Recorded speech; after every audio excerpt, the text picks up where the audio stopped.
I'm Doug Burke, and I am Dene, Cree, and Kainai. Uju ani Jessica McKenna, Ndidishinakas. Hello, my name is Jessica McKenna, Assistant Branch Manager. I am an Anishinaabe from Doki's First Nation in Northern Ontario. Both my parents went to residential school, but they really didn't talk about it.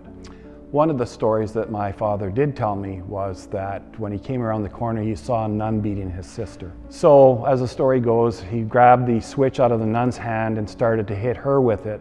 And in the end, he got kicked out of the school because he was deemed the problem. My granny never went to school and she couldn't read or write. It is believed that she lived on a secluded island off of Doki's First Nation in order to escape being taken to a residential school. Also, my mother and her siblings attended Indian Day School on the reserve. I now have a much better understanding of why my parents struggled in life. Sometimes a trauma is so terrible that survivors won't talk about it because they'd rather just forget. Sometimes we hide our history because of shame, but only by facing the truth can we truly acknowledge the trauma and begin a healing journey. Today I talk to you from Tashot First Nation.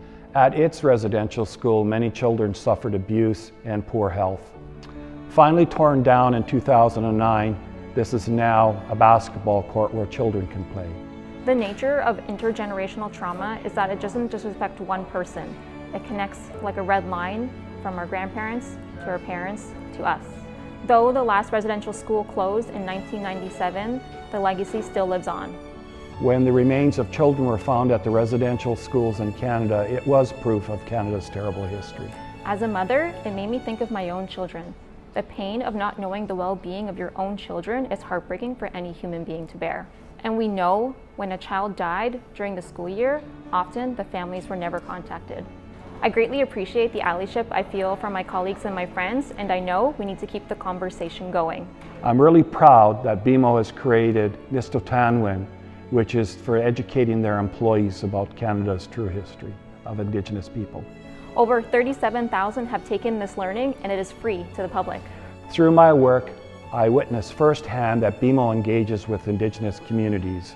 We help them fuel their journey in the economy. There are over 600 Indigenous communities in Canada. We are not a monolith. My hope is that the more awareness that we have, that people will be brave enough to bring their stories forward and share our culture. We can't change the past, but we can influence positive change. Recognizing the National Day for Truth and Reconciliation and celebrating who we are is part of how we boldly grow the good.